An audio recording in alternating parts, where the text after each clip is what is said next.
রামপুরা কার্নিশে ঝুলে থাকার যে ঘটনাটা এবং যেখানে চঞ্চল চন্দ্র সরকার কর্তৃক যে গুলি করার যে ঘটনাটা, সেটা হচ্ছে ট্রাইব্যুনাল 1-এ। এই 3টি রায় আমরা প্রত্যাশা করছি চলতি মাসের মধ্যে প্রচারিত হবে আশা করছি, এবং তাদের প্রত্যেকেরই সর্বোচ্চ শাস্তি হবে বলে আমরা আশা করছি। তিনি শামীম ওসমান, তার ছেলে অয়ন ওসমান সহ অনেকের বিরুদ্ধে সরাসরি গুলি ছুঁড়ে তাদেরকে হত্যা করার অভিযোগ করেছে। সেখানেও অনেক লোক হতাহতের ঘটনা ঘটেছে। 19 তারিখে তারা গুলি ছুঁড়েছে, 5 আগস্টে তারা গুলি ছুঁড়েছে। দুইজনের উপস্থিত থেকে তারা এই হত্যাকাণ্ডটা সংগঠিত করেছে বলে সাক্ষী আজকে ট্রাইব্যুনালে সাক্ষ্য দিয়েছে।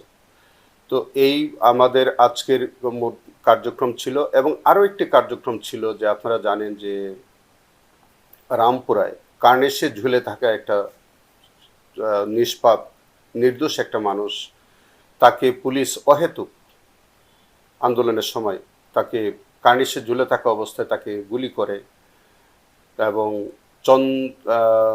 চঞ্চল চন্দ্র সরকার নামে একজন পুলিশ কর্মকর্তা, সাব ইন্সপেক্টর, তিনি এই গুলির দায় স্বীকার করে তিনি একটা বক্তব্য দেন, যেটা ভিডিওতে ভাইরাল হয়।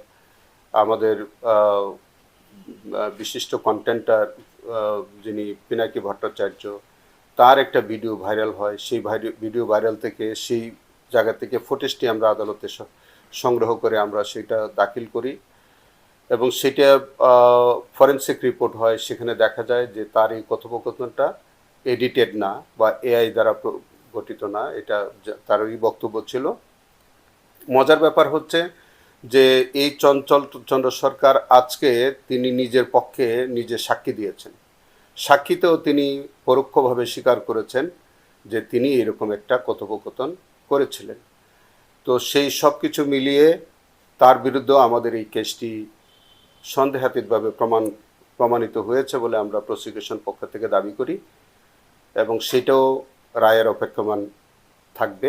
আগামীকালকে তার আরেকটা সাক্ষী হবে, সেটা সাক্ষী হওয়ার পরে কার্নিশে ঝোলার যে ঘটনার উপরে যে কেসটি রামপুরার, সেটাও রায়ের অপেক্ষমান থাকবে, এবং সেটাও আমরা প্রত্যাশা করি যে আমাদের 1 জুলাই ট্রাইব্যুনাল ছুটিতে যাওয়ার আগেই সেই মামলাটাও ট্রাইব্যুনাল 1-এ সেটা রায়ের প্রত্যাশা আমরা করছি। আশা করি আমরা বন্ধের আগেই সেটা রায় হবে। তো মোট কথা হচ্ছে যে জনাব মাহবুবুল আলম হানিফ এবং জনাব হাসানুল হক ইনু, এই দুজনের মামলাটি ট্রাইব্যুনাল 2-তে, এবং রামপুরা কার্নিশে ঝুলে থাকার যে ঘটনাটা এবং যেখানে চঞ্চল চন্দ্র সরকার কর্তৃক যে গুলি করার যে ঘটনাটা, সেটা হচ্ছে ট্রাইব্যুনাল 1-এ। এই 3টি রায় আমরা প্রত্যাশা করছি চলতি মাসের মধ্যে প্রচারিত হবে আশা করছি, এবং তাদের প্রত্যেকেরই সর্বোচ্চ শাস্তি হবে বলে আমরা আশা করছি।